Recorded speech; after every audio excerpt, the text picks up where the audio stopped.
नमस्कार, स्वागत है आपका। मैं हूं आपके साथ राज शर्मा। शुरुआत करेंगे खबरों के विस्तार में। श्रीमद् गद्गद गीता और की जब स्थली धर्म क्षेत्र कुरुक्षेत्र की पावन भूमि पर एक बार फिर आध्यात्म, सांस्कृतिक एवं कला का दिव्य संगम देखने को मिलेगा।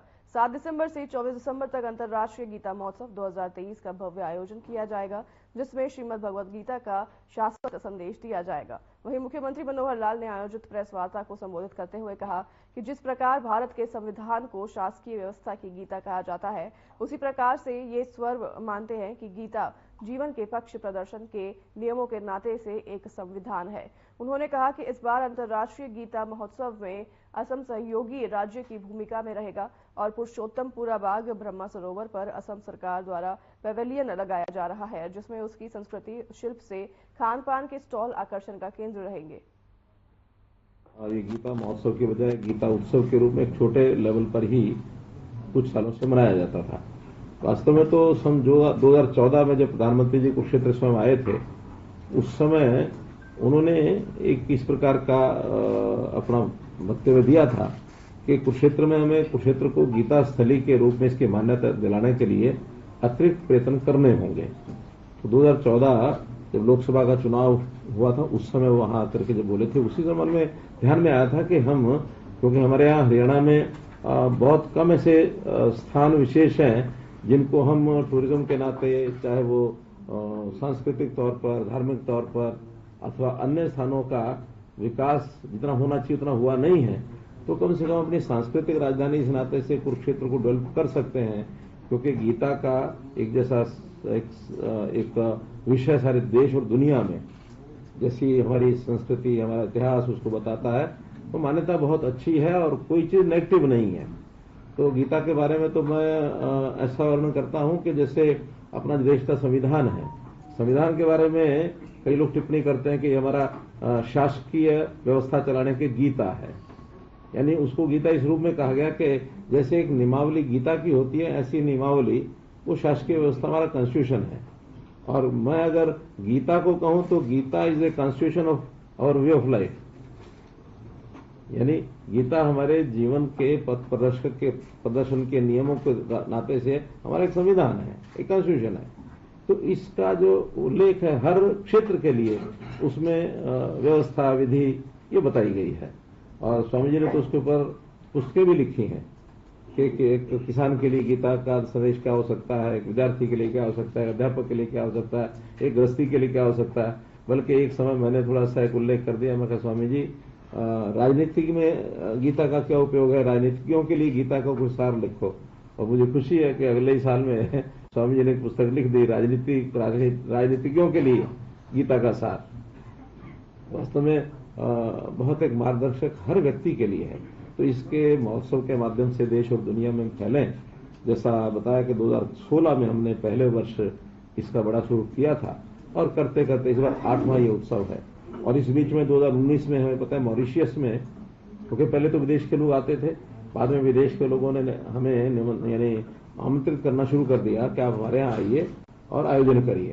तो 19 में मॉरिशस में हुआ, 22 में कनाडा में हुआ, और अभी इस साल मॉरिशस साथ लंदन में भी हुआ, 19 लंदन में भी हुआ। और अभी इस साल ऑस्ट्रेलिया में बनाने की योजना अप्रैल के महीने में वो सब बन रही है। और स्वामी जी ही ऑस्ट्रेलिया में हो गया है, ऑस्ट्रेलिया में हो गया, और अभी अप्रैल में यूएसए में। तो यूएसए की ओर से निमंत्रण है।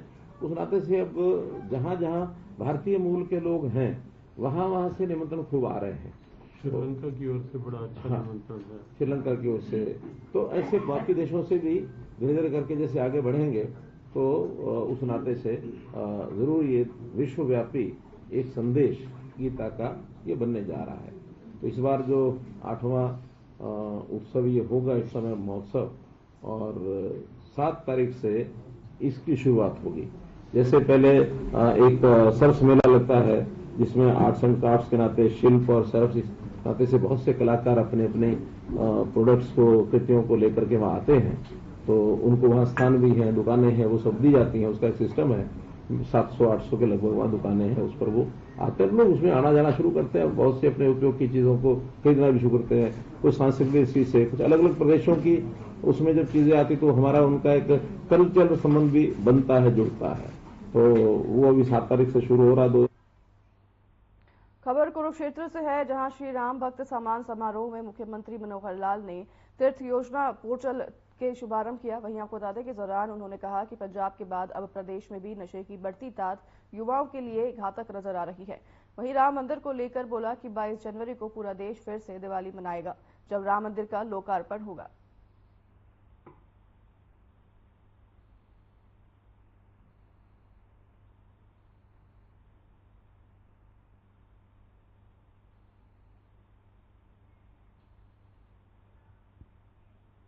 3 राज्यों में राहुल गांधी की भारत जोड़ो यात्रा का कांग्रेस को कोई फायदा नहीं हुआ है। गृह मंत्री अनिल विज ने तर्ज कसते हुए कहा कि उन्होंने पहले ही कहा था कि राहुल गांधी कांग्रेस के लिए पनौती है। वो जहां भी जाते हैं कांग्रेस को नुकसान होता है। वहीं आईएनडीआई गठबंधन की बैठक में ममता बनर्जी के ना पहुंचने के बयान पर विज ने कहा कि आईएनडीआई गठबंधन अब पूरी तरह से खत्म हो चुका है। जहां संसद ने शीतकालीन सत्र से पहले प्रधानमंत्री मोदी ने कहा कि हार का गुस्सा सदन में न निकाले, वहीं विज ने कहा कि बिल्कुल ठीक कहा है, प्रजातंत्र है और इसमें किसी भी तरह के फैसले को स्वीकार करना चाहिए और किसी भी तरह से गुस्सा नहीं दिखाना चाहिए। इंडिया ये है, ये पूरी तरह से खत्म हो चुका। अब ये 5 प्रदेशों के चुनाव हुए हैं, ये कहीं पर भी नजर नहीं आए। अपनी स्थिति भी धरती कहाँ पर, और इनके जो आपस के द्वंद्व हैं, झगड़े हैं, वो मुझे नहीं लगता कि सुलझ सकते हैं किसी तरह से। आए दिन टोल टैक्स कर्मियों द्वारा किसी वाहन चालक में से 2-4 होने का मामला अक्सर देखने को सामने आता है। इस बार शंभू टोल प्लाजा पर तस्वीरें में देख रही घटना जरा हटके है। वहीं आपको बता दें कि शंभू टोल बैरियर पर ड्यूटी दे रही एक महिला कर्मी पर अचानक आकर एक डॉक्टर ने हमला बोल दिया। महिला टोल कर्मी शालू ने बताया कि शंभू टोल बैरियर पर 2 गाड़ियां खड़ी थी और मशीनरी धीमी होने से खिड़की पर खड़ी गाड़ी का टोल काटने में देरी हो रही थी। ऐसे में डॉक्टर उससे पहले टोल से निकालना चाह रही थी, जिस पर यह विवाद हो गया। अन्य टोल कर्मियों ने बीच बचाव करके महिला टोल कर्मी को उस डॉक्टर से छुड़वाया। डॉक्टर के इस हमले से महिला टोल कर्मी को चोटें आई हैं। वहीं पीड़िता का कहना है कि उसकी कोई भी गलती नहीं थी, लेकिन फिर भी उन्होंने माफी मांगी, परंतु हमला करने वाली महिला ने उन्हें धमकी दी और उनका रिजाइन लिखवाया और नौकरी से निकलवाने की बात कही। पुलिस इस मामले में जांच कर रही है। मेरा नाम शालू है जी। मैं अपने बूथ में काम कर रही थी, तो आगे 2 गाड़ियां थी। फोर्ट की वजह से मशीनरी थोड़ी स्लो चल रही थी। एक लेडीज आई दूर से चिल्लाते हुए, कह रही मेरे को निकाल। मैं कहा मैम 1 मिनट रुक जाओ, मशीनरी थोड़ी स्लो है, आपको भी निकाला जाएगा। तो उसने मेरी एक ना सुनी, मेरे को गले से आके पकड़ लिया, पूरी मारने की कोशिश की, गला दबोचा मेरे को बड़ी बुरी तरह से घायल किया, मेरे को मारा उसने। तो इतना बुरी तरह मारा ना मेरे को कि मैं आपको बता नहीं सकती। आप ये इसकी शिकायत आई है हमारे पास थाना में, और एक पक्ष आया है अभी हमारे पास, और वीडियो हमने देखी है उसकी, हमारे अनुसंधानकर्ता ने, और उसमें आवाज़ क्लियर नहीं आ रही है अभी। फिर भी हमने गाड़ी का नंबर और उसके ओनर का पता लगा करके वो दूसरे पक्ष को बुलाया है, और उसकी जांच उप निरीक्षक स्तर के अधिकारी जो कर रहे हैं। जैसे ही वो तस्दीक पे जैसे तथ्य सामने आएंगे, उनके आधार पे नियमानुसार कार्रवाई अमल में लाई जाएगी। अंबाला शहर के कृषि सदन में विश्व मृदा स्वास्थ्य दिवस पर राज्य स्तरीय कार्यक्रम का आयोजन कृषि तथा किसान कल्याण विभाग द्वारा किया गया है। इस अवसर पर किसानों को मृदा एवं जल स्वास्थ्य कार्ड भी दिए गए। वही कार्यक्रम में महानिदेशक कृषि विभाग नरहरि बांगर आईएएस ने शिरकत की और वही कार्यक्रम के बारे में महानिदेशक आईएएस ने बताया कि विश्व मृदा दिवस पर किसानों को जागरूक किया जा रहा है। उन्होंने आगे बताया कि हमारी जीवन रेखा फसलों पर आधारित है, जमीन भी मुख्य है। कृषि से 80% लोग प्रत्यक्ष व अप्रत्यक्ष रूप से जुड़े हुए हैं। इसका आधार हमारी जमीन ही है। यदि जमीन की गुणवत्ता ठीक होगी तो प्रत्येक व्यक्ति को लाभ होगा। हम पूरे विश्व में विश्व मृदा दिवस के रूप में मनाया जा रहा है और सभी जगह ये प्रोग्राम हो रहे हैं, देश में भी और विदेशों में भी। हमारे यहाँ अम्बाला में भी आज ये प्रोग्राम रखा गया था जिसमें महानिदेशक महोदय हमारे चीफ गेस्ट के तौर पर आए। ये जैसे बच्चों का हेल्थ कार्ड बनता है पोलियो का, जैसे बच्चे का जन्म होता है उस पर टीकाकरण का लिखा होता है कि ये इस टीका तब लगेगा, इस टीका तब लगेगा। ऐसे ही मृदा का स्वास्थ्य कार्ड है, इसमें हमें पता लगता है कि हमारी जमीन में किस किस पोषक तत्वों की कमी है और हमने कितना खाद डाला। तो ये हमारा लक्ष्य है हर एक किसान के पास ये सोलर कार्ड हो। आज इस समय की लिमिटेशन थी तो लगभग 30 किसानों को हमने जिनके बन चुके थे उनको ये दिया।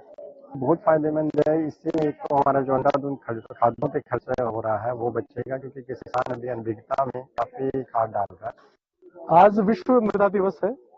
सबसे पहले तो विश्व मृदा दिवस की सबको बहुत बहुत बधाई। और ये बहुत जरूरी है इसके बारे में क्योंकि हमारी जो जीवन रेखा है वो सारी की सारी फसलों पर आधारित है, चाहे वो सब्जियां हैं, चाहे वो हम यदि दूध की भी बात करें वो भी पशु का फोडर है, वो भी वहीं खेत से ही आता है। तो जमीन ही मेन है। जमीन के साथ ही आप ये देखिए कि किसानी में लगभग 75 से 80% तक लोग डायरेक्टली और इनडायरेक्टली जुड़े हुए हैं और वो सारी की सारी का जो बेस है, वो जो आधार है, वो केवल हमारी जमीन है, हमारी धरा है। और धरा का स्वास्थ्य यदि ठीक है तो फसल भी अच्छे स्वास्थ्य की होगी और यदि धरा अच्छी नहीं होगी तो निस्संदेह उस जो फसल भी उससे उगरेगी।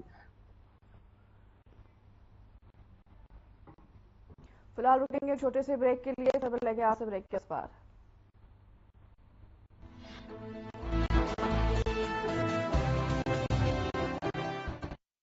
Hey mom! Hey, this